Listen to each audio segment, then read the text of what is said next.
mexicano Isaac Pauli sobre simbolismo arcaico universal, que es el volumen 2 de la editorial Kier, ¿no? Dos temas están tratados en ese volumen.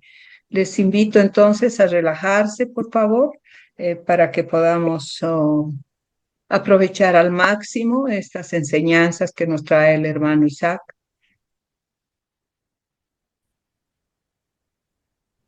Oh vida oculta que vibras en cada átomo, oh luz oculta que brillas en cada criatura, oh amor oculto que todo lo abarcas en la unidad, que todo aquel que se sienta uno contigo sepa que por lo tanto es también uno con todo lo demás. Paz, paz, paz para toda la humanidad. Gracias, María Luisa.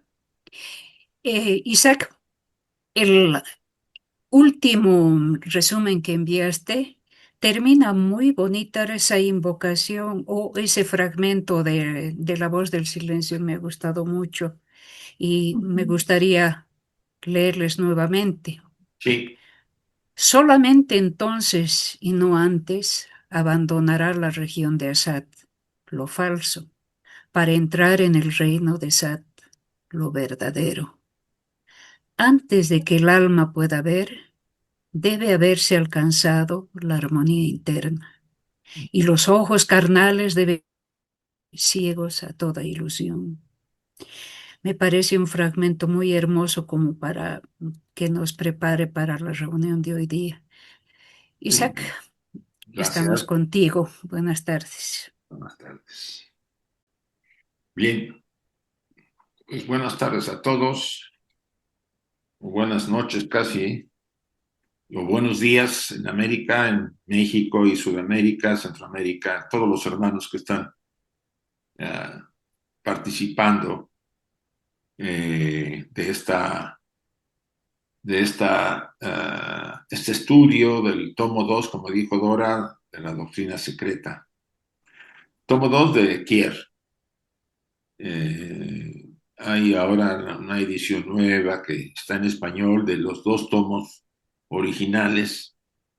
Creo que a la larga, porque vienen revisados, Martin Liederman estuvo recomendándolos porque lo encontró mucho mejor incluso la edición de Kier, ¿sí? Pero bueno, espero que hayan recibido la guía, la mandé ayer, lo lamento, lo hubiera mandado antes, pero no me dio tiempo. Y sí, el pensamiento que viene ahí, el que ha leído Dora, la idea es que nos inspire, algunas preguntas se ponen y los párrafos que vamos a ir estudiando en esta tarde. Bueno, están los dos carteles, me gustan los dos, los he dejado como entrada. Las claves van a ser las mismas para todo el programa. Va a haber bueno, yo no había comentado, va a haber una suspensión en diciembre cuando yo me vaya a la India. O sea, en la semana del 22 de diciembre, que es la última, es la semana que hasta que regresemos después del 15 de enero, volvemos a retomarla. Yo avisaré con tiempo y no creo que haya ningún problema.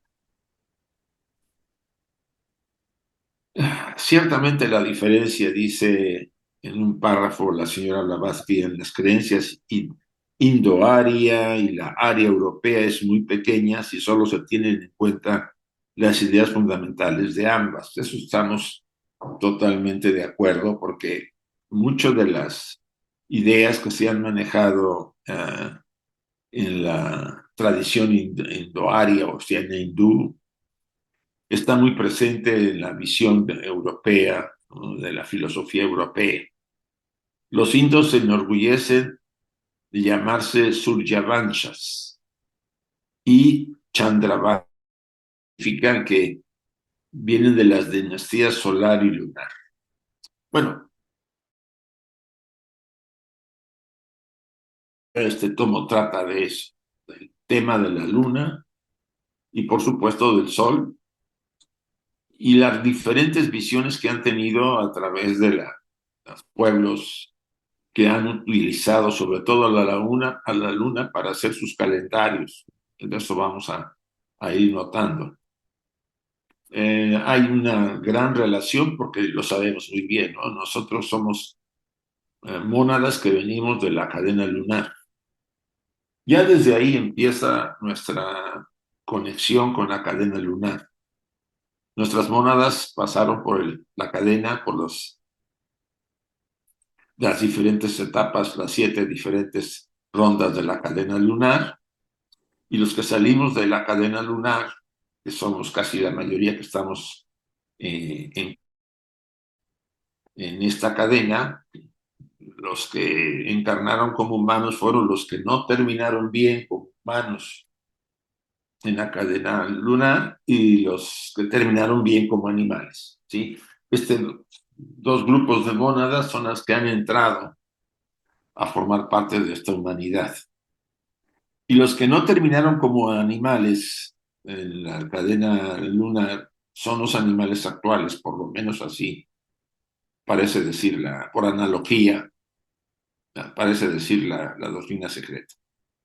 O sea, hay una gran conexión con la luna, una relación más profunda de lo que ustedes imaginan. Y por supuesto, la ciencia habla de los efectos físicos y psíquicos, porque sí reconocen que, por ejemplo, algo sorprendente, que el día lunes, que este es el dedicado a la luna, es el día en que más se muere la gente. Esa, ¿no? O sea, es muy interesante algunos datos que dan de ciertos días de la semana. Inútil es que los protestantes, aquí hay un reclamo que Blavatsky trata de aclarar. Dice, inútil es que los protestantes clamen contra los católicos romanos por su mariolatría, basada en el antiguo culto de las diosas lunares. Por supuesto, los protestantes le echan en cara a los cristianos católicos que están muy devotos por María la Virgen, y que hay una especie de mariolatría, una adoración exagerada a la imagen de María. Tiene su justificación para mí en cierta manera. A continuación dice, puesto que ellos mismos adoran a Jehová, que es sobre todo un dios lunar, y cuando ambas iglesias han aceptado en sus teologías al Cristo solar, ya la Trinidad lunar. Aquí hay una cosa. Ya habíamos hablado la semana, hasta alguien preguntó por qué Jehová es lunar. No sé si más adelante voy a volver a tocar ese tema. Ya lo habíamos hablado en Antropogénesis. Él participa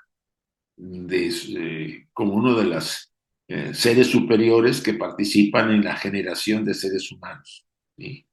Es de aquellos seres, junto con otros de la India y de otros pueblos, supongo, que entraron a esta humanidad, a la humanidad primitiva, que había muy pocos seres y se reprodujeron más seres a través de diferentes formatos que se dieron en ese momento. Por eso, ustedes dirán, ¿cómo que Jehová? Bueno, porque Jehová tiene varios aspectos. Si es Vina, la tercera sefira del árbol sefirot, de la corona, hay 3 sefiras, Keter, Hoshma y Vina, que es los 3 logos.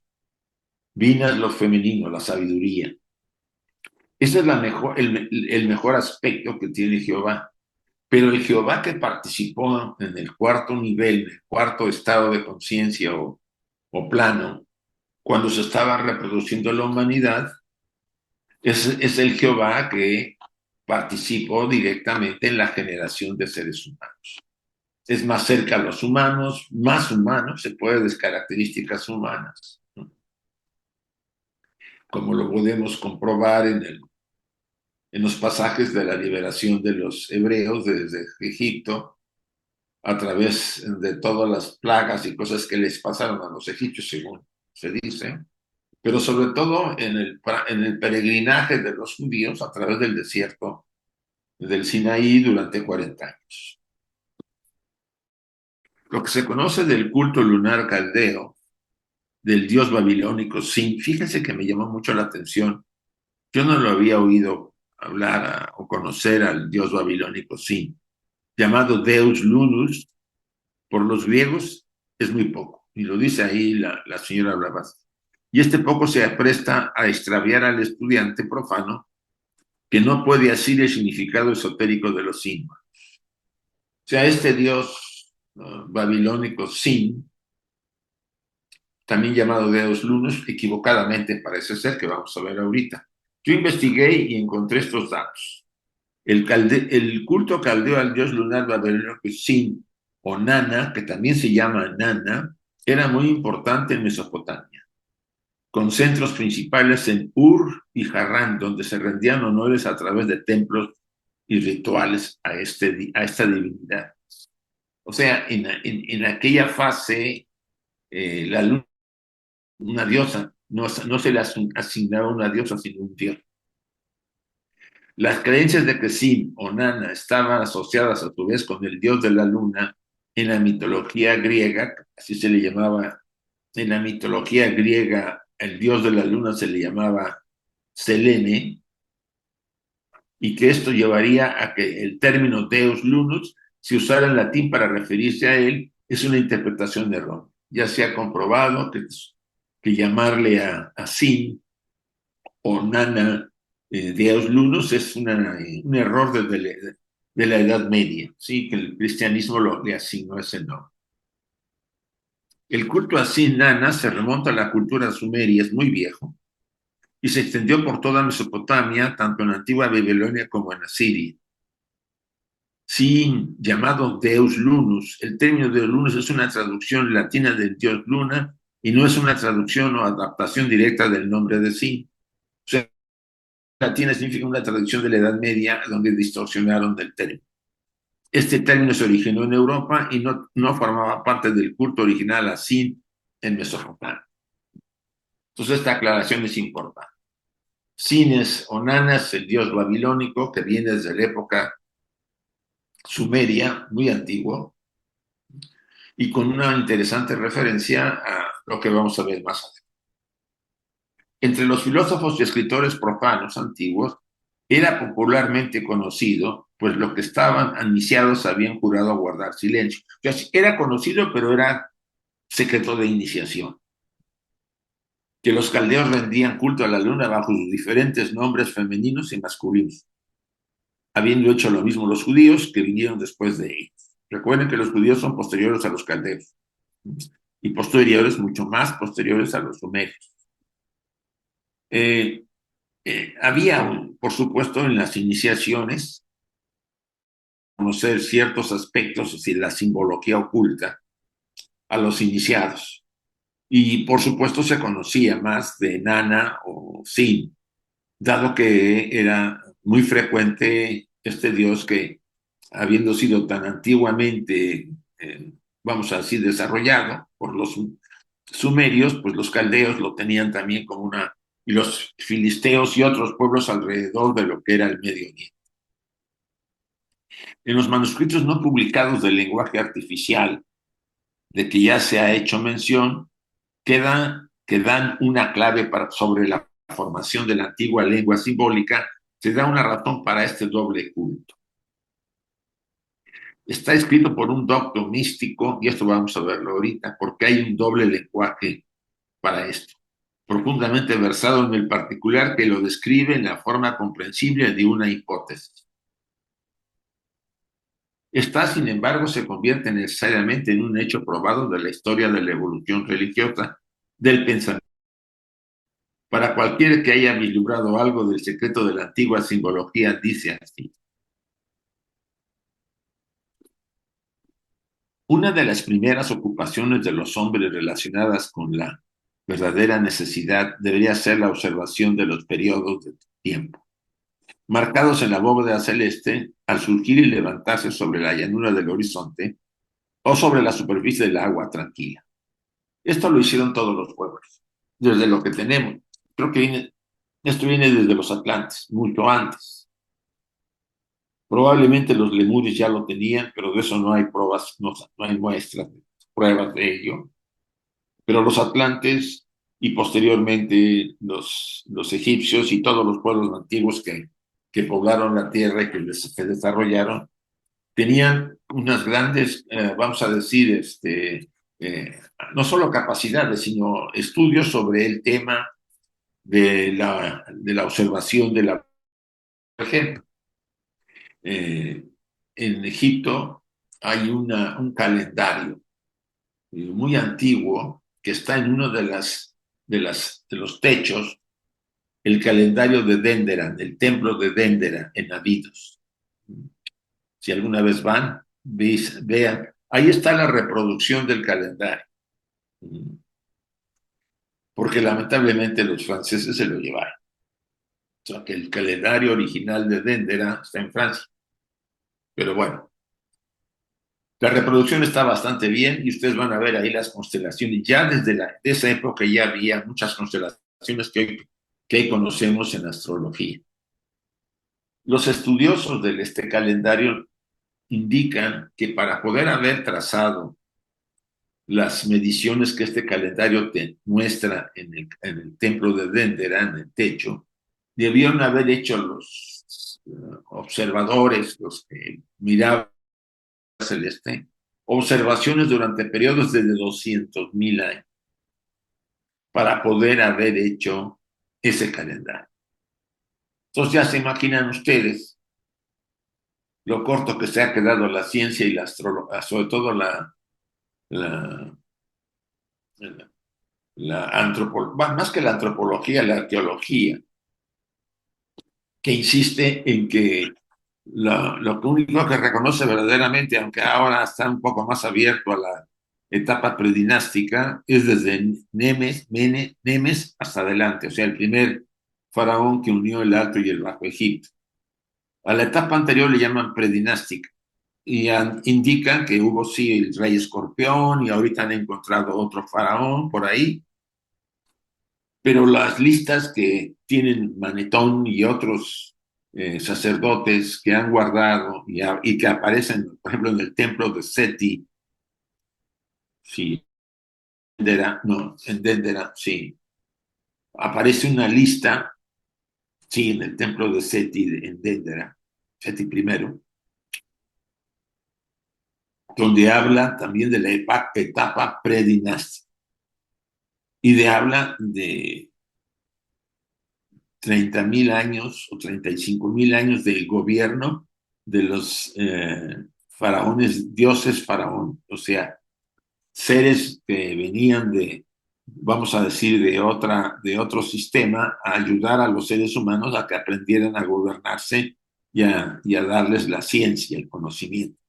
Lo mismo lo tienen los sumerios, o sea, que hay una coincidencia entre sumerios y egipcios. Pero bien, esto ya sale del contexto del estudio, solamente lo complemento, porque las observaciones eran muy importantes.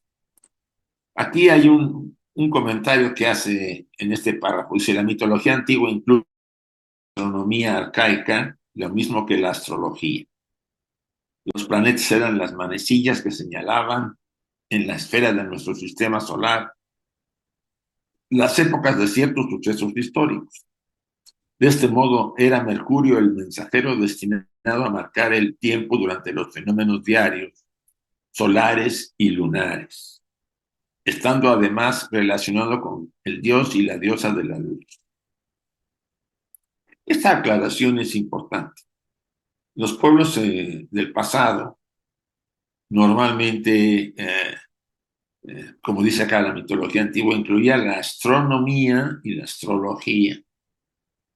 No es que negaran los antiguos la astronomía, simplemente estaba integrada, porque hacían observaciones de los movimientos de los planetas, de las manecillas que mostraba nuestro sistema solar. A tal grado, en el pueblo maya tenía una serie en sus pocos códices que se salvaron, aparecen los movimientos del planeta Venus, ¿sí? Con una exactitud impresionante. O sea, los movimientos que hace, las fases por las que pasa Venus, también incluyen a la Luna, que también era importante para ellos en tu calendario. Uno de los más sofisticados calendarios que hay en el mundo es el Maya, que está relacionado con muchísimos aspectos de la naturaleza, vamos a decir, del firmamento, de los movimientos de los planetas, etcétera, etcétera. Pero bien, estos vendrían a determinarse como los del día y la noche. Las fases de la luna, vean aquí una imagen, si ven la imagen que ven al lado izquierdo, yo y la única piedra del dios luna o del dios Sin o Nana, ¿sí? Es masculino. No lo había yo encontrado, casi todos son gaseosas, Isis, incluso María, ven que María tiene a los pies la luna, la media luna, eh, Diana, incluso diosas oscuras, porque la luna tiene los dos aspectos. Ahorita vamos a repasarlos.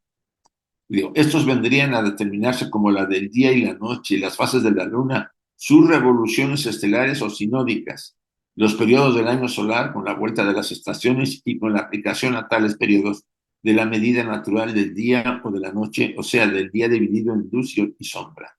O sea, todas estas observaciones que hacen los pueblos antiguos, incluyendo a los que he mencionado y a otros, lo relacionan para determinar sus calendarios.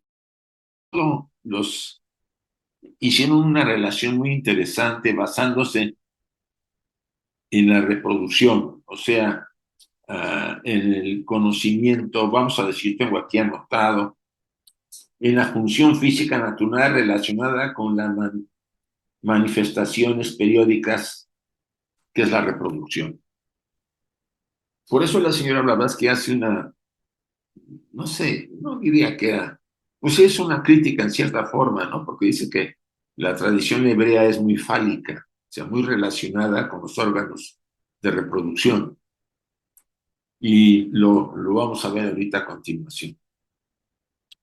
También se descubriría que había un día solar más largo y otro más corto, y dos días solares de igual duración el día que la noche, dentro del periodo del año solar, pudiéndose señalar con la mayor precisión sus puntos dentro del año en los estrellados grupos de signos, o en las constelaciones de movimiento retrógrado, que con el tiempo necesitaría una corrección por intercalación, como sucedió en la descripción del diluvio, en donde se hizo una corrección de 150 días en un periodo de 600 años, durante el cual había aumentado la confusión de las señales.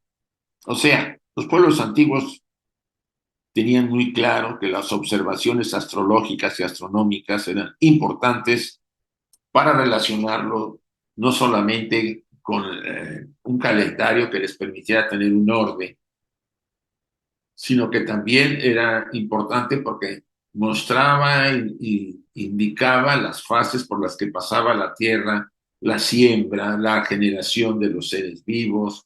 O sea, había una influencia tremenda y eso es lo que aún todavía podemos encontrar cuando vemos a un muy buen astrólogo que nos haga una carta.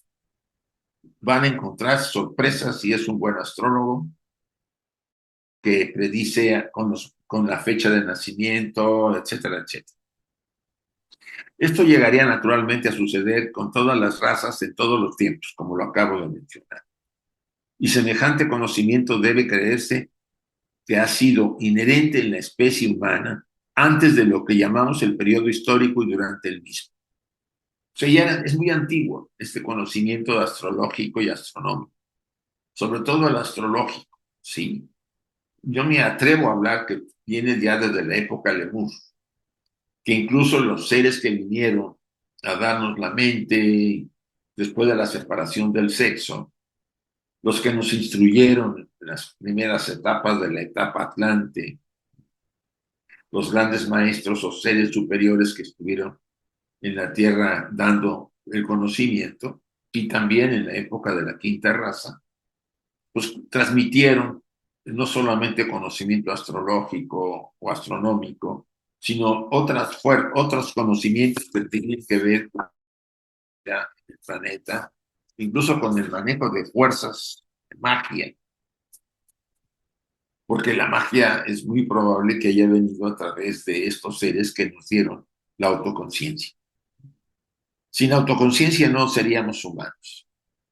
Es un tema que ya lo hemos discutido en los lunes en Antropogénesis, porque si no hubiera sido activado manas, sea porque entraran los manasaputras en nosotros, sea porque no los activaran, no seríamos autoconscientes.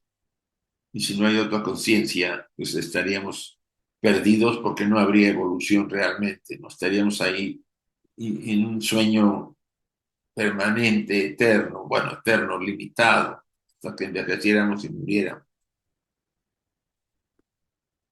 Sobre esta base, busca el autor alguna función física natural, aquí está el tema, poseída en común por la especie humana. ¿Cuál es la función física natural que poseemos en común por la especie humana? Piense, ¿qué nos permite estar aquí? Pues el nacimiento. Es ahí que se relaciona y eso ahí donde hacen que los calendarios sean un poco degradados en cierta forma, pero vamos a ver. Poseída en común por la especie humana y relacionada con las manifestaciones periódicas, de tal modo que la relación entre las dos clases de fenómenos se llega a determinar en el uso popular.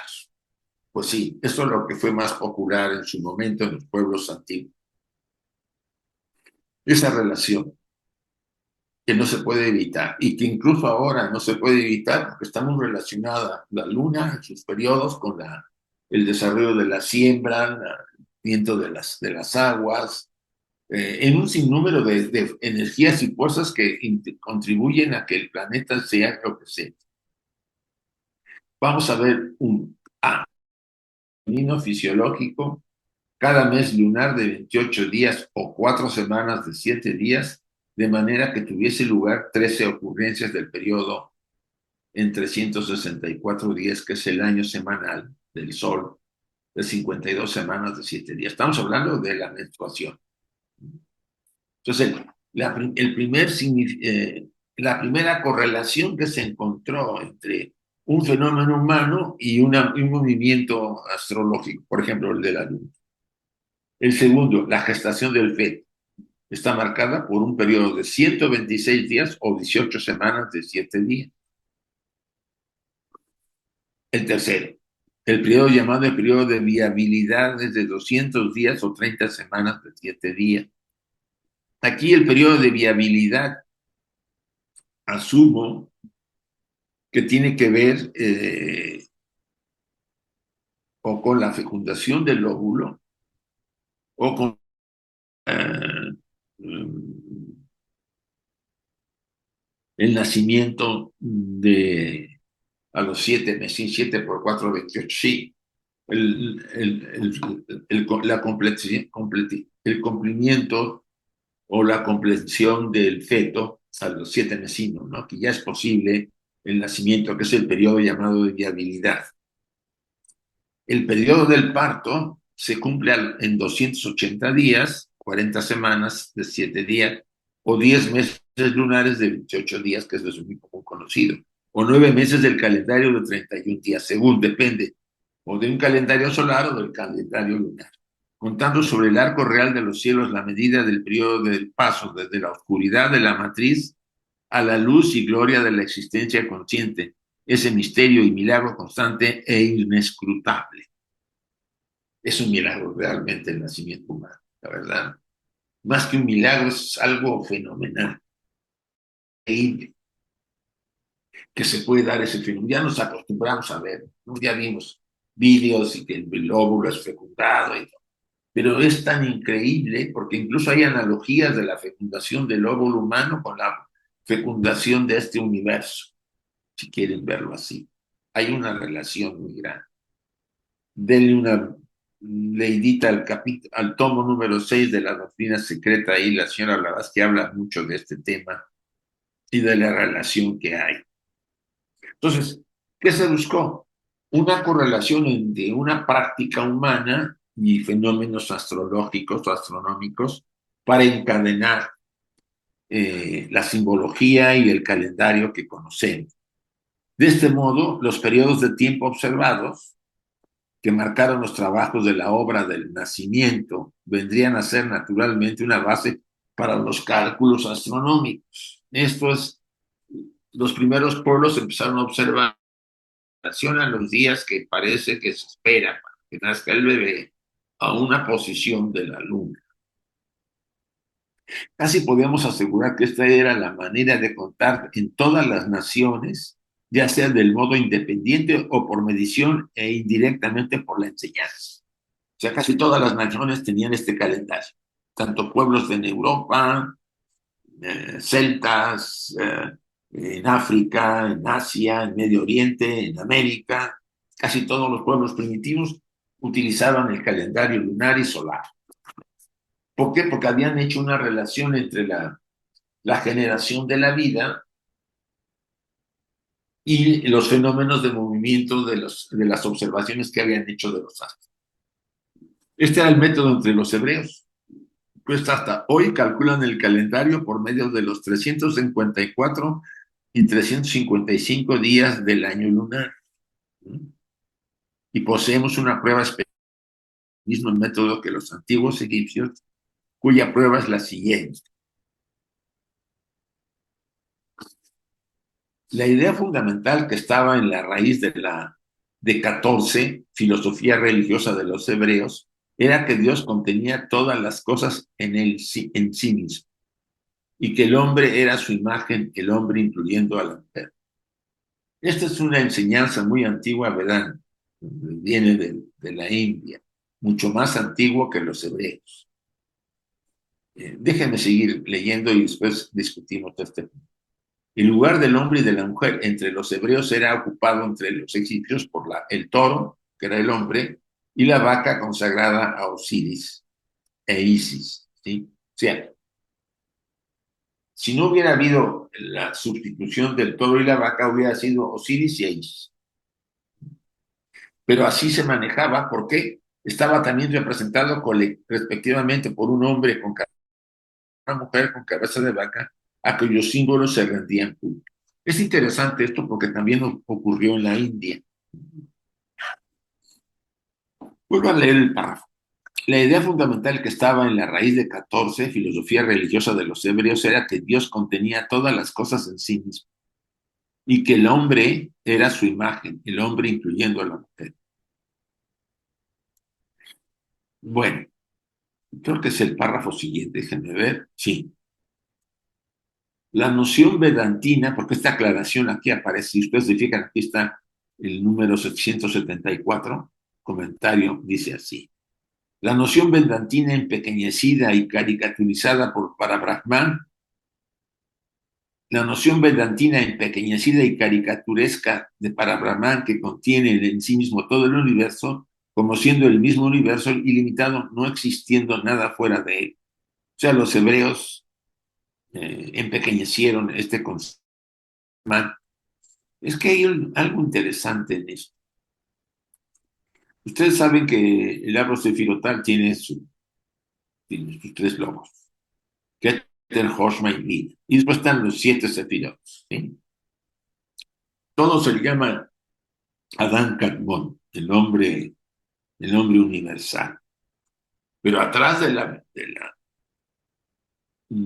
la corona, o sea, de los tres lobos, está Ein Sof Rau, Ein Sof y Ein.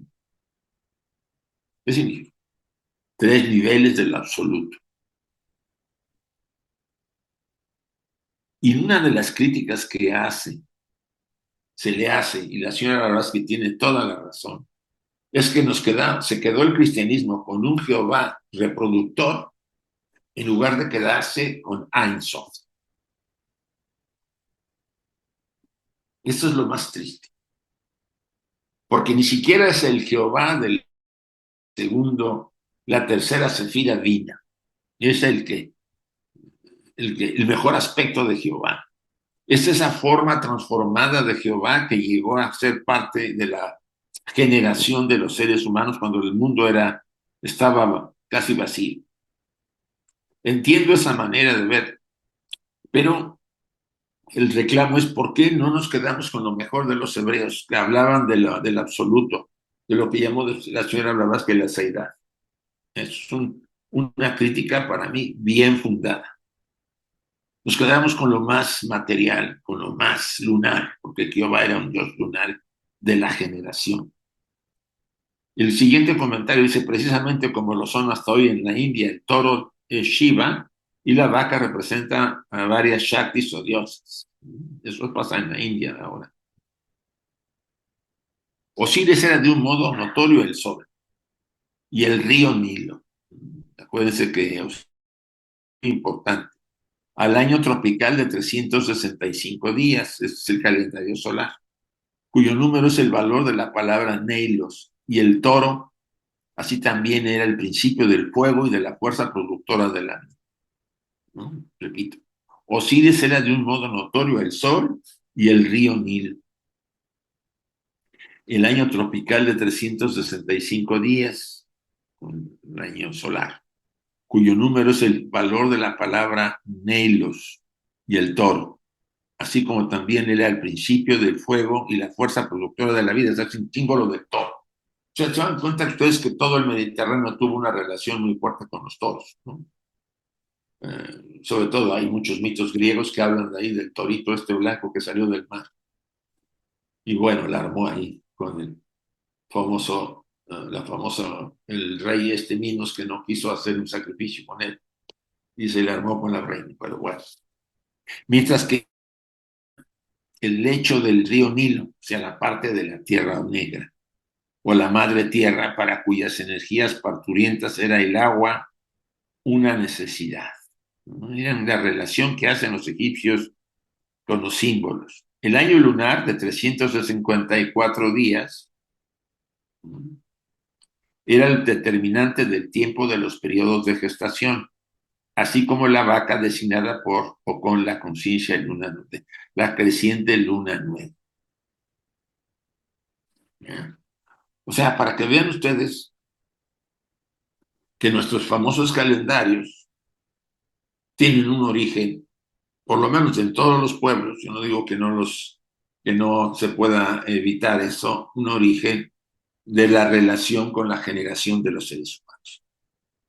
De ahí que la señora Blavatsky hace esa mención de la forma en que los hebreos manejaron el tema. Y ahorita creo que lo vamos a ver más adelante.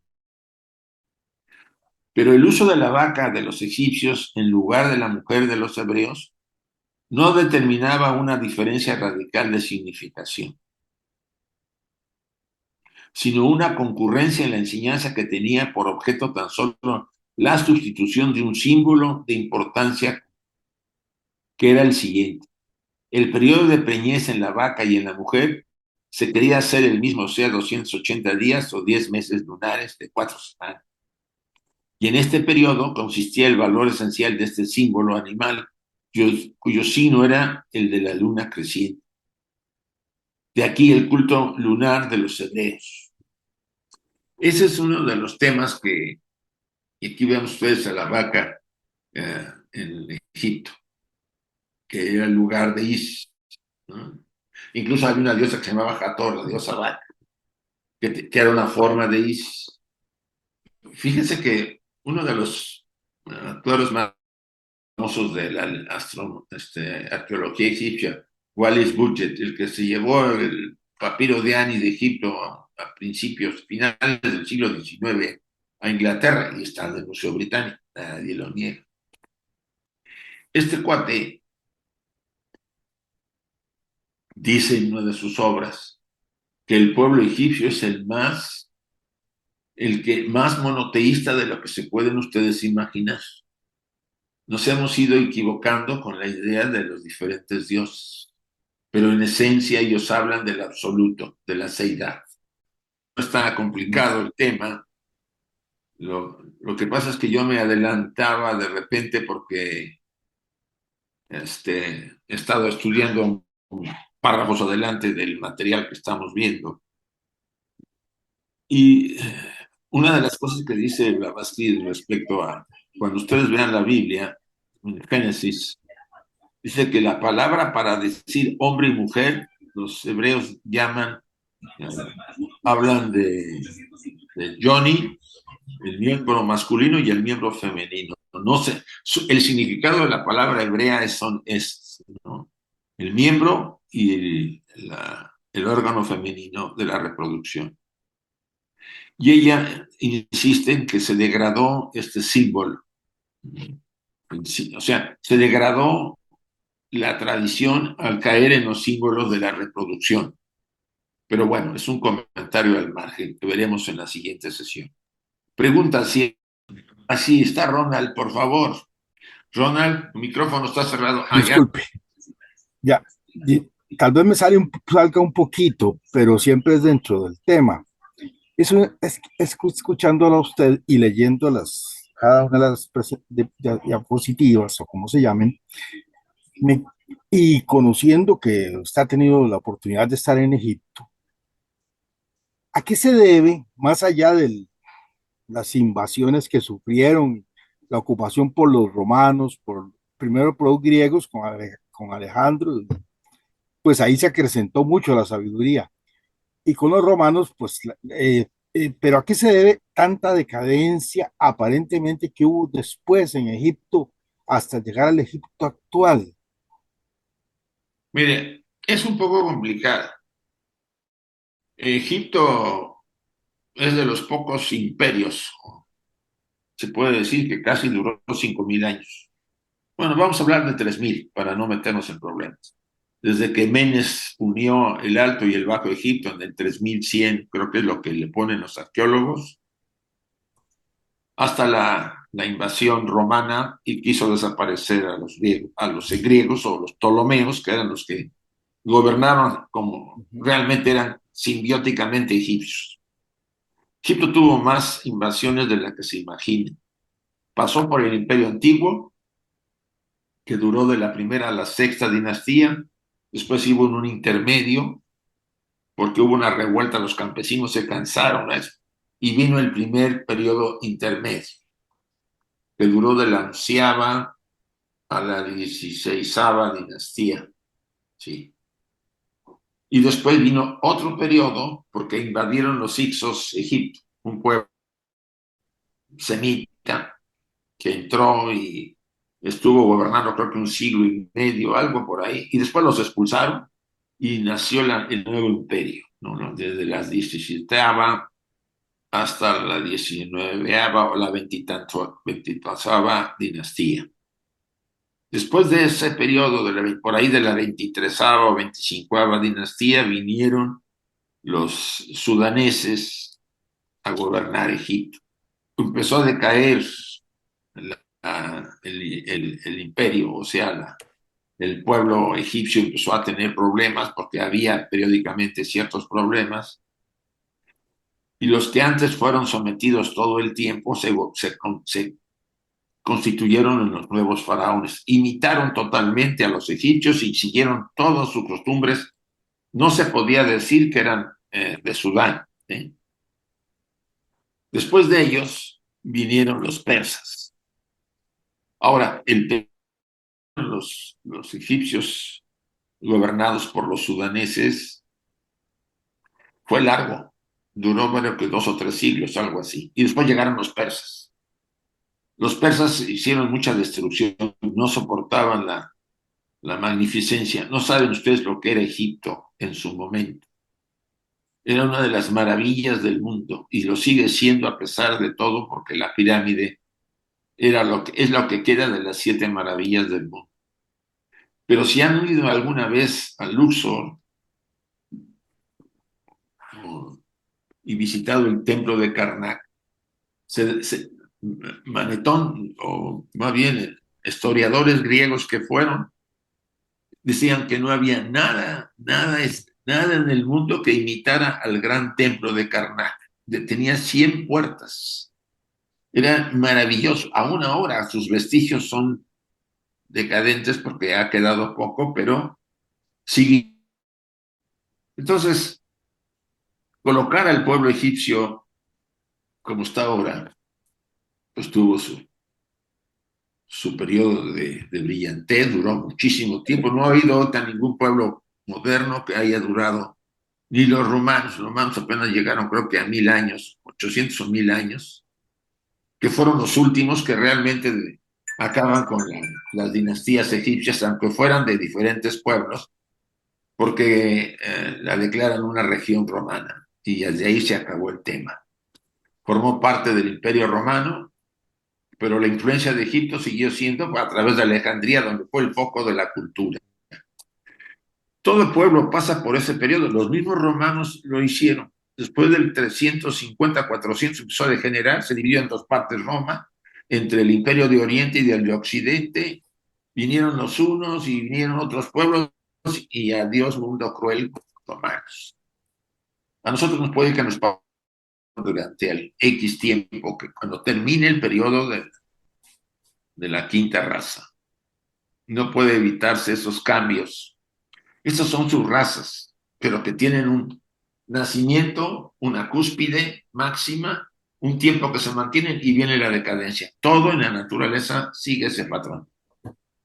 Y nosotros no somos la excepción, ni el pueblo egipcio, que tienen un origen, por lo menos lo que se sabe, un origen o sea, que vinieron seres de Sirio.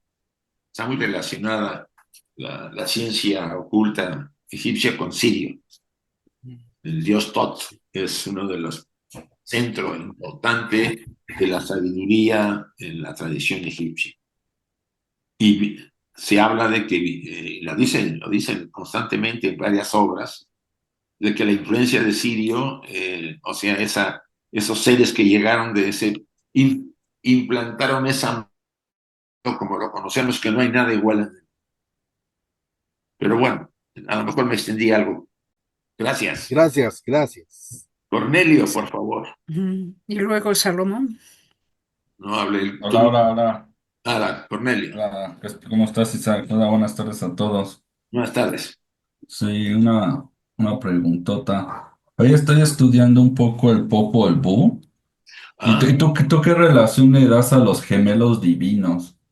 Porque para no, mí eso es una alegoría a la dualidad. ¿Crees que yo esté en lo correcto? no está mal tu percepción. Eh, yo he estado apenas trabajando un poco al mito de los gemelos, ¿no? De Balanché, y ¿cómo se llamaba el otro? Balanque. Sí, Balanché, ellos. sí. Hice mi estudio de un libro que se llama El libro de los muertos, o el Chilam Balam. Sí, Y desde un punto de vista estamos de acuerdo en que puede ser un enfoque de la polaridad.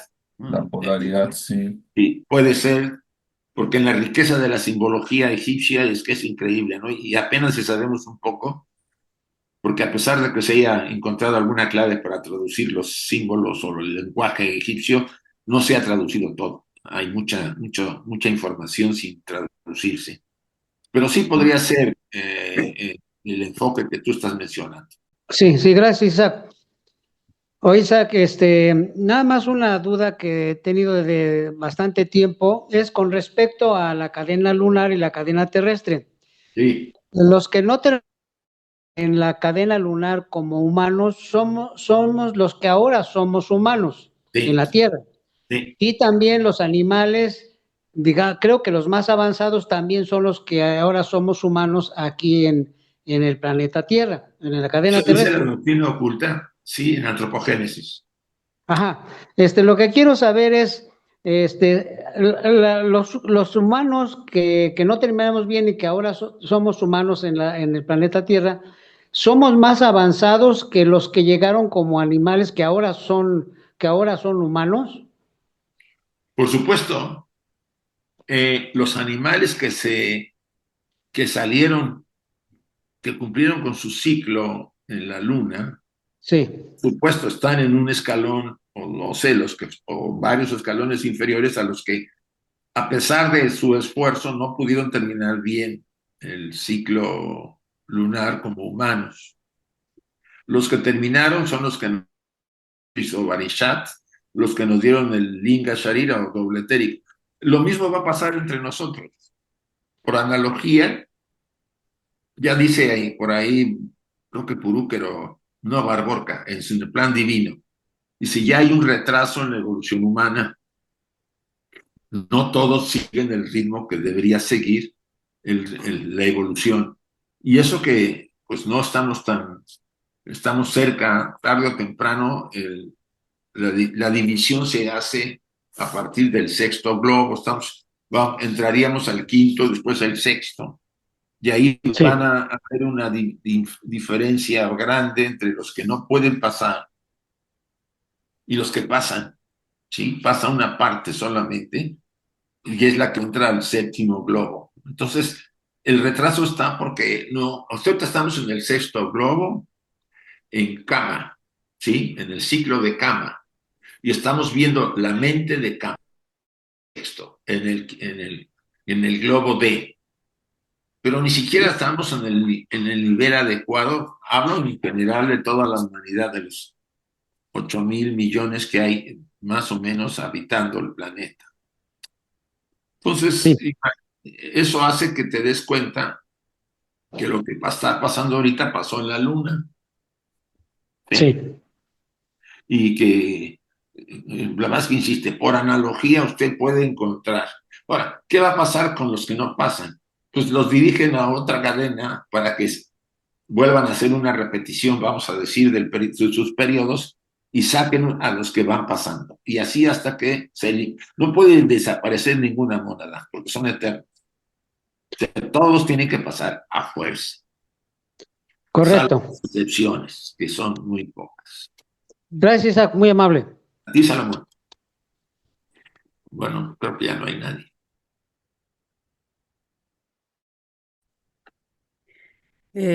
Yo puedo Sí, preguntarte sí, algo. sí, Sí. Dora. Habló Cornelio sobre los gemelos divinos. Ah, Podemos asimilarlos a los gemelos divinos de la mitología griega, o sea, Apolo y Artemisa, que además son ahí se ve la polaridad, son hijos de la de tercera, ¿no? Porque la madre los concibió mediante, dice, el huevo, ¿no? O sea, esta es la relación de la tercera y la cuarta. ajá. Ajá. Y bueno, esa es la simbología que nos ayuda a nosotros, aquí lo que están explicando para entender un poco más lo que ella nos escribe y la simbología y mitología de las diferentes naciones. Sí, Esa es la gran ventaja que tenemos.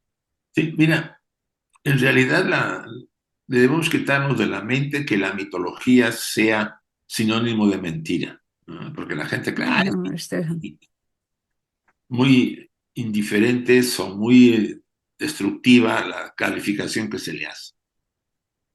Yo leía a Joseph Campbell y Campbell dice, que es una autoridad en mitos, el mito era la forma antigua en que se narraba la historia,